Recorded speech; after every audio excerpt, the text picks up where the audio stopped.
Well, what are we gonna do? What are we gonna do? The Nevers was so disappointing. We were so sad about the Nevers. Yes, we were.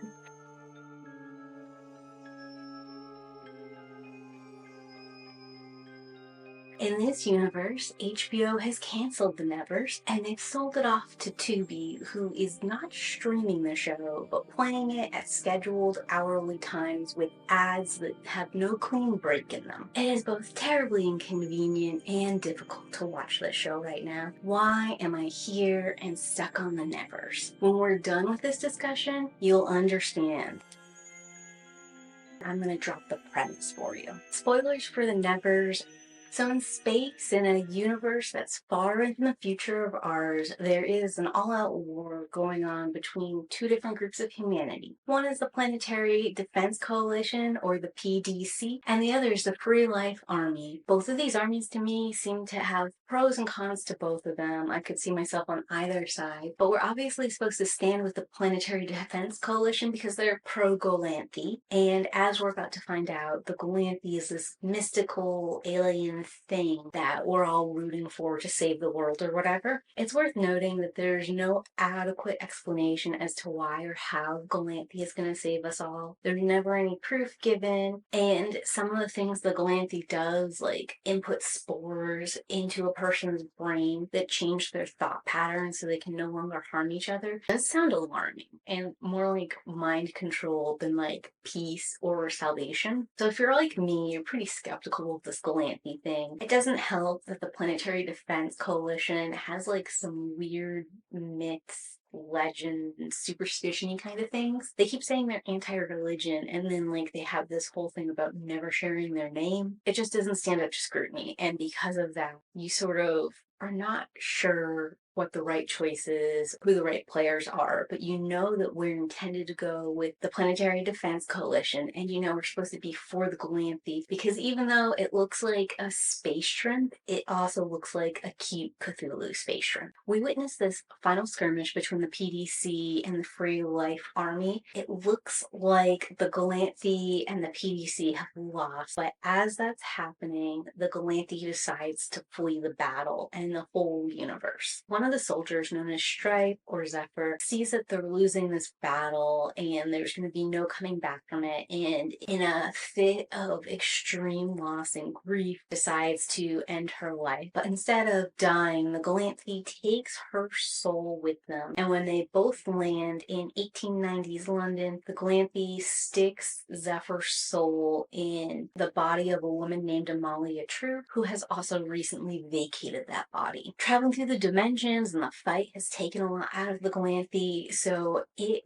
goes underground London and enters an egg, chrysalis, hibernation style phase where it can regather energy, but its abrupt crash landing has spread spores throughout this 1890s London. Some people have received them and gotten powers, which everyone is calling turns, and they're calling these people who have very supernatural abilities the touch. Meanwhile, Zephyr wakes up in Amalia's body and is incredibly disoriented. She's taken to an asylum where she has to come to terms with her new reality. While there, she meets Sarah, who will become Malady, and Horatio, who's a medical doctor. Sarah believes that she and Zephyr are becoming really close friends. They share this bond of both having experienced the Golanthy and also being women that no one is listening to and that they've shoved into an asylum. But in an act of self-protection, Zephyr sacrifices Malady to Dr. Haig, who goes on to do horrific lobotomy experiments and other torture experiments on her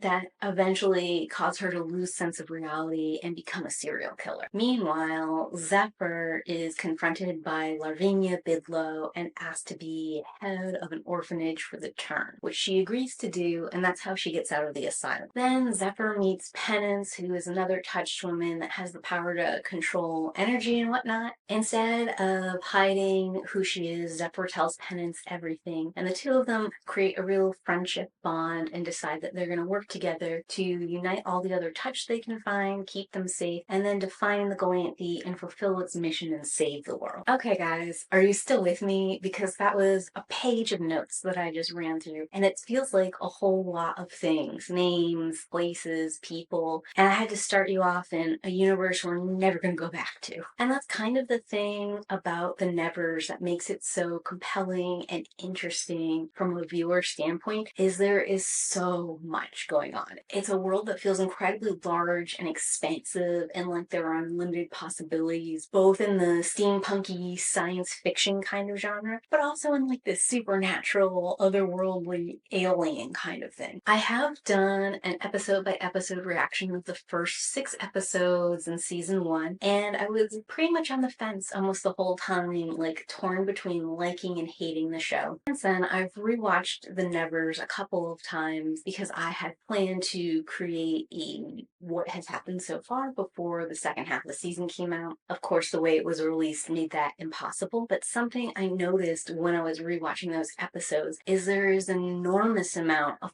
planning, care, and detail and passion that you can find in this story. After I knew everything in episode 6, which I pretty much just gave you at the top, there's all these little phrases and lines that characters say in passing. There's these little tells or indications of other things the audience doesn't know yet but will learn that start as early as the first episode and then like carry through as the audience gets them revealed. It gives a sense of immersion and depth and reality that you just don't usually see put into a fantasy or science fiction show. But I think what I loved most about season 1A of The Nevers is that the show took incredible risks, and in some ways, even though they were giving me so much, they took a lot of time to give me that. So for example, in the first 6 episodes, there are whole episodes or like over half of an episode dedicated to characters who are already dead by the time that we see them. So like I know Amalia True's whole backstory, even though she as a soul doesn't exist anymore. It's just her body with Zephyr's soul on screen. Or we end up getting both a lot about Augie, Swan, and Lord Matheson that never pays off. It is hard to say whether this is because the whole writing creative team changed over and they didn't know where to go with those characters, so they dropped those lines, or if 6 episodes wasn't enough to develop anything, so they just tried to save the lifeblood of the series. This is a show that could have done a lot of things, gone a lot of places, and it was something that was very unique in that I didn't know which of those threads it was going to pick up or how it was going to pull them all together.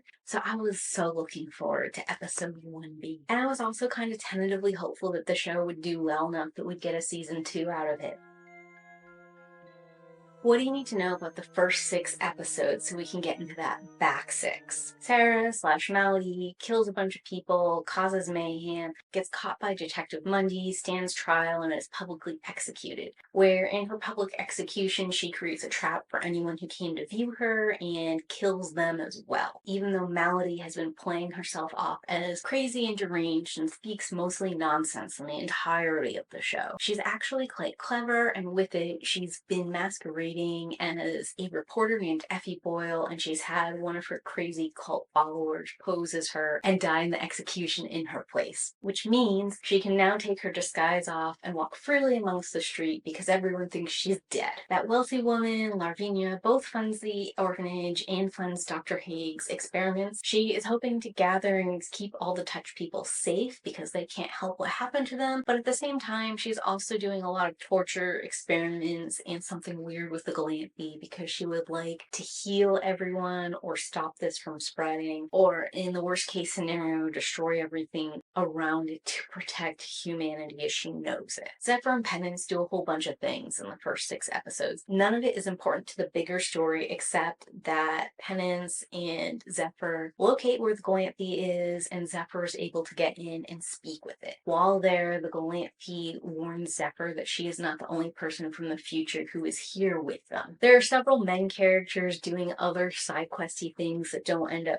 paying off in the larger story or mattering that much. It's a shame because Lord Swan, Lord Matheson, Augie, and Detective Mundy have some of the most interesting and compelling moments in the show and critical, memorable speeches for the audience. They are not the ones driving the main plot where the show goes. So what happened in 1B that was so annoying? Well, for starters, Penance and Zephyr immediately split off and go their own ways. They continue to have more and more conflict until the end of the show when Zephyr excitedly explains about the Galanthe and Penance decides that the Galanthe was a curse and removed her bodily autonomy and the bodily autonomy of humanity as a whole. While Penance and Zephyr are distracted, the orphans are left without a leader. Bonfire Annie eventually steps in and tries to train the group because there's an army of blood purists who are gunning for them since Mallory's murder. And the girl with the glass powers is worried about a law that Parliament's going to pass, which will make it illegal for any touch to gather together. While these two people are sort of picking up leadership, Myrtle sneaks out of the orphanage and tries to defend another touch girl against a bunch of blood purists. While she manages to save that one touch girl, she also kills somebody else in self-defense. And at the last second, Lucy, who is a former touched person I don't bother to mention, but here she is, she's coming back, and she takes the blame for the murder of that girl and lets Myrtle escape back to the orphanage. Only reason we're mentioning this side quest at all is because Lucy's powers is that things that she touches, she can break, and while she's in jail, Larvinia talks to her and convinces her to try to use her powers to break open the Galanthe. Lucy does break open the Galanthe. Zephyr and Penance go down to try and protect it from the cave-in and its early birth and all that stuff. They get separated when Malady comes in, who is also trying to protect the Galanthe. And Malady and Zephyr end up fighting, meeting the Galanthe, getting some kind of shocky wavy thing that resets Malady to just Sarah and traps Zephyr in some kind of dream sequence loop with her soul, Amalia True, and herself, doing a bunch of bullshit. Meanwhile, Penance, separated from Zephyr, is approached by Dr. Haig and is so curious about Electric Lady that she's seen before and that I don't mention because she doesn't matter at all, that she goes with him to try and figure out who Electric Lady is and what they can do to bring her to life. Penance stresses that she won't do anything immoral to bring her to life, but already she's kind of like Siren, called more to the mystery than she is to ethics, which is a huge breach from Penance's normal character and incredibly annoying that she went with Dr. Haig at all.